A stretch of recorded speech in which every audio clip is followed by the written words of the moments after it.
हम सबको अपनी लाइफ में मुख्तलिफ़ किस्म के चैलेंजेस, डिफ़िकल्टीज़ या स्ट्रेसेस का जो है सामना वो करना पड़ता है। ये चैलेंजेस जो हैं वो किसी ट्रॉमेटिक इवेंट या फिर किसी हादसे की सूरत में भी हो सकते हैं।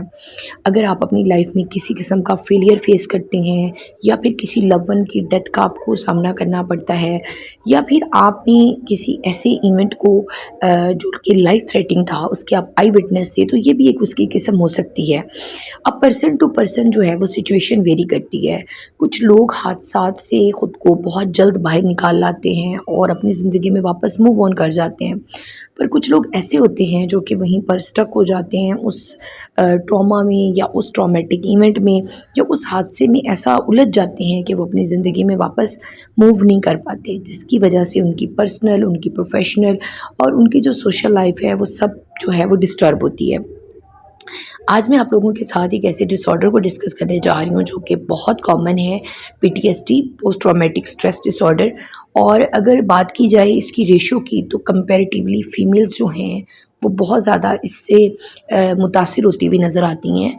ऑल्दो कि मेल्स जो हैं वो आपको मतलब ये नज़र आएगा कि बहुत ज़्यादा उनका एक्सपोज़र होता है रोड ट्रैफ़िक एक्सीडेंट्स में या फिर किसी भी मुख्तलिफ़ किस्म के जो हादसात होते हैं वो ज़्यादा मेल्स उनको उनके आई विटनेस होते हैं। बट फीमेल्स जो हैं वो ज़्यादा इसलिए मुतासिर होती हैं क्योंकि वो अपनी फीलिंग्स या अपने इमोशंस या जो भी उनके एहसासात हैं उनको प्रॉपरली वो रेगुलेट नहीं कर पाती, जिसकी वजह से क्या होता है कि वो पीटीएसडी का शिकार हो जाती है।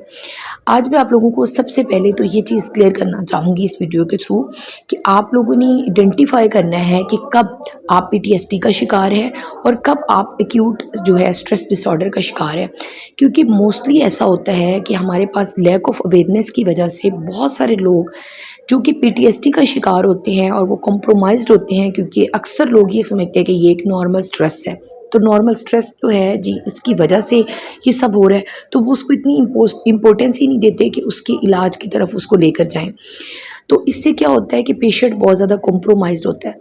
तो सबसे पहले तो आपको ये चीज़ समझनी है कि अगर जो कि मैं सिम्पटम्स आप लोगों के साथ शेयर करने जा रही हूँ, इनमें से कोई भी सिम्पटम्स आपको महसूस होता है कि जी ये 1 महीने से ज़्यादा सिम्पटम्स आपके अंदर परसिस्टेंट हैं और आप 1 महीने से ज़्यादा फ़ील कर रहे हैं अपने अंदर या फिर आपको अपने सर्कल में या अपने प्यारों में किसी में भी ऐसी चीज़ महसूस हो रही है, तो आप उसको देखें कि अगर 1 महीने से ज़्यादा टाइम पीरियड हो गया है तो फिर आप उसको साइकियाट्रिस्ट, साइकोलॉजिस्ट की हेल्प लेके देने की कोशिश करें। उसको समझाएँ कि वो उनके साथ कंसल्ट करें और उनको विज़िट करना बेहद ज़रूरी है।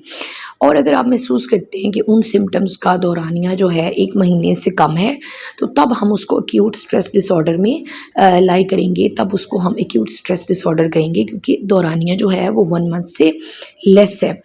तो अब मैं आप लोगों के साथ सिम्पटम्स का ज़िक्र करती हूँ, जो कि सिम्पटम्स बहुत कॉमन है।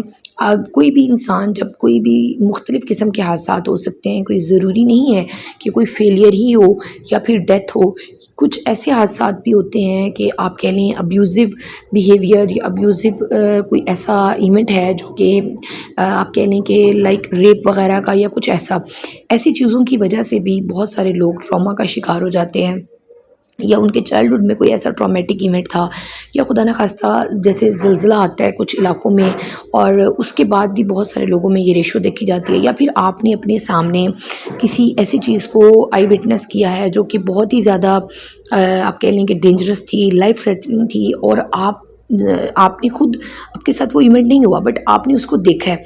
सम टाइम हादसा जो है वो आपके साथ नहीं पेश आता, आपकी किसी सर्कल में या आपके किसी क्लोज़ के साथ वो हादसा पेश आया होता है, जिसकी वजह से आप बहुत ज़्यादा स्ट्रेस ले जाते हैं और आप पीटीएसडी का शिकार हो जाते हैं। तो इसके सिम्पटम्स में सबसे पहले नंबर पर ये होगा कि आपको वो हादसा जो है वो बार-बार आप रिकॉल करेंगे, आपके माइंड में बार-बार उसके ख़यालात आएँगे, उसकी बेसिकली फ्लैशबैक्स आएँगी, वो इतनी ज़्यादा आएँगी कि आप उससे बहुत ज़्यादा डिस्टर्ब होंगे। ख़यालात आपको मुसलसल उस इवेंट से रेलेवेंट होंगे। फिर दूसरे नंबर पे ये चीज़ होगी कि उसकी वजह से आपके अंदर एक जो है ना क्रोनिक एंग्ज़ायटी डेवलप होगी। ज़ाहिर-सी बात है, जब आप वो इवेंट आपको याद आएगा तो आपके अंदर एंजाइटी की फीलिंग आएगी, फीलिंग ऑफ डिस्कम्फर्ट होगा और डिस्कम्फर्ट की वजह से आप उस सिचुएशन को अवॉइड करने के लिए कोशिश करेंगे कि आपको उस जगह पे ना जाना पड़े या उन लोगों से ना मिलना पड़े या उस चीज़ को रिकॉल ही ना करना पड़े। अवॉइडेंस जो है ऐसे पेशेंट्स में बहुत ज़्यादा देखी जाती है। मैं आपको एक एग्जांपल के थ्रू समझाने की कोशिश करती हूँ कि लाइक अगर खुदा ना खास्ता कोई ऐसा एक्सीडेंट है जो कि आपके साथ हुआ है या फिर आपने देखा है किसी जगह पर, तो जब भी आप जो है गाड़ी में बैठेंगे या ड्राइविंग के लिए सोचेंगे तो फ़ौरन से आपको फ्लैशबैक्स आना स्टार्ट हो जाएंगे कि खुदा ना खास्ता फिर से ना वो चीज़ हो जाए। तो उससे क्या होगा, आप अवॉइड करेंगे कि ना आपको गाड़ी में बैठना पड़े, ना आपको उस सिचुएशन को जाकर एक्सपोज़ करना पड़े और आपके अंदर जो एंग्ज़ायटी के सिम्पटम्स हैं वो बहुत ज़्यादा अब परसिस्टेंट नज़र आएँगे। फिर इसमें आगे चलकर जो एक चीज़ आती है कि ये जो आपका इवेंट है ट्रॉमेटिक इवेंट, उसकी आपको ख्वाब की सूरत में भी हो सकता है कि नाइटमेयर्स आपके होंगे, बहुत सवेर किस्म के आपको रात को वो चीज़ें फ्लैशबैक्स होंगी, रात में आप उन चीज़ों का सामना करेंगे। और फिर ये होगा कि आप की हर एरिया ऑफ लाइफ इससे इम्पैक्ट हो रहा होगा। आपकी डिसीजन मेकिंग जो है वो बहुत ज़्यादा इससे डिस्टर्ब होगी, आपके अंदर कॉन्फिडेंस की कमी होगी और आपको लगेगा कि अब जो वर्थलेसनेस है वो आपको फ़ील होगी। इसके जो सिम्पटम्स हैं आप कह लें कि वो कॉग्निटिव फंक्शनिंग पे भी इम्पैक्ट करते हैं, क्योंकि आपकी सोच जो है वो बहुत ज़्यादा नेगेटिव हो जाती है। आपको लगता है कि ज़िंदगी जो है वो बहुत ही ज़्यादा डिफ़िकल्ट हो गई है, मुश्किल हो गई है, चीज़ें जो हैं वो पॉजिटिव नहीं हो सकती। आपकी नेगेटिव थिंकिंग की वजह से नेगेटिव बिहेवियर्स या नेगेटिव आपका एक स्टाइल हो जाएगा, आप कह लें हर चीज़ को ऑब्ज़र्व करने का।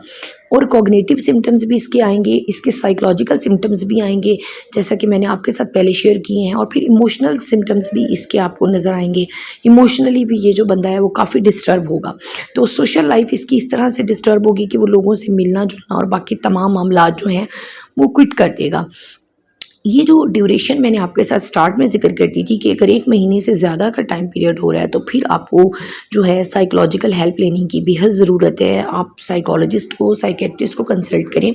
इसमें सम टाइम जो है आप ट्रीटमेंट की अगर बात करते हैं तो इसमें साइकोथेरेपी बहुत ज़्यादा मोस्ट इफ़ेक्टिव है, जिसमें मुख्तलिफ़ किस्म की टेक्निक्स यूज़ होती हैं। और इसमें सबसे मोस्ट इम्पॉर्टेंट चीज़ जो कि मैं अक्सर अपनी वीडियोज़ में कहती रहती हूँ कि अगर आपने किसी भी हादसे को फेस किया है तो आप एक चीज़ जो कि आपको लिख लेनी चाहिए कहीं पे भी, आप कोशिश करें कि आप लोगों से बिल्कुल भी मिलना जुलना जो है वो क्विट ना करें। क्योंकि जब भी हम चैलेंज या ट्रॉमा या कोई स्ट्रेस फेस करते हैं तो हमारी पहली कोशिश होती है कि हम लोगों से मिलना जुलना बिल्कुल बंद कर दें, क्योंकि लोगों को ना पता चले कि इस टाइम मैं कौन सी परेशानी का शिकार हूँ या लोग मेरे बारे में क्या राय रखेंगे। तो मैं इसमें एक चीज़ ये कहती हूँ कि देखिए, आपको सोशल गैदरिंग्स क्विट नहीं करनी चाहिए। आप लोगों में आएँ जाएँ, उनके साथ आप टाइम स्पेंड करें। आपको उनके साथ अपनी पर्सनल शेयरिंग नहीं करनी चाहिए। आप अपने मसले के बारे में उनके साथ डिस्कस ना करें, बट आप उनके साथ टाइम स्पेंड करें, क्योंकि आप जब तन्हाई का शिकार होते हैं तो उससे भी आपकी बहुत सारी जो मसाइल हैं उनमें इजाफा होता है। और दूसरे नंबर पे साइकोलॉजिस्ट जो होते हैं वो आपको अपने सेशन के थ्रू बहुत सारी टेक्निक सिखाते हैं, जिसमें कि most important technique breathing technique है। लोग इसको बहुत ज़्यादा लाइट लेते हैं कि इससे क्या हो जाता है। नहीं, देखिए, जब आपको कोई एंजाइटी होती है या जब वो जो फीलिंग आपके लिए बहुत ज़्यादा पेनफुल होती है, जब आप उस इवेंट को याद करते हैं, उस ट्रॉमा को याद करते हैं, तो ब्रीदिंग एक्सरसाइजेस के थ्रू आपको पहले रिलैक्स करना, उससे कोप अप करना सिखाया जाता है। उसमें प्रोग्रेसिव मसल रिलैक्सेशन टेक्निक्स भी होती हैं जो कि आपको पूरी बॉडी जो है आपकी, उसके थ्रू आपको रिलैक्स करना सिखाया जाता है कि आपने उस एंजाइटी को, उस फियर को किस तरह से जो है ओवरकम करना है। फिर आपके लिए एक और थेरेपी जो है वो बहुत ज़्यादा इसमें हेल्पफुल होती है।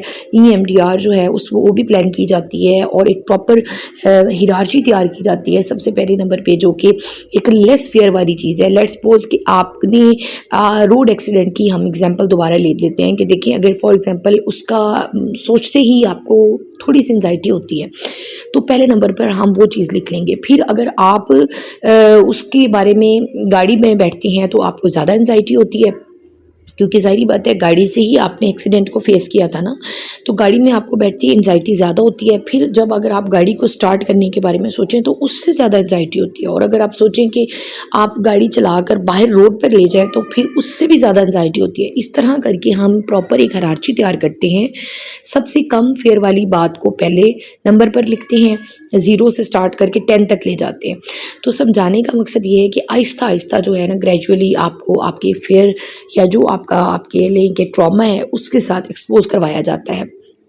इसके अलावा जो है सपोर्ट सिस्टम वो बहुत ज़्यादा इसके अंदर हेल्पफुल होता है। सपोर्टिव थेरेपी की जाती है कि जो लोगों ने फॉर एग्ज़ाम्पल जिन लोगों ने अपनी लाइफ में इस तरह का कोई इवेंट जो है वो फेस किया होता है, तो साइकोलॉजिस्ट जो होता है उनके साथ प्रॉपर एक सेशन प्लान करता है, वो उन बाकी पेशेंट्स के साथ भी, ताकि आप सब लोगों को इकट्ठा बिठाया जाता है जो कि सेम इवेंट के होते हैं।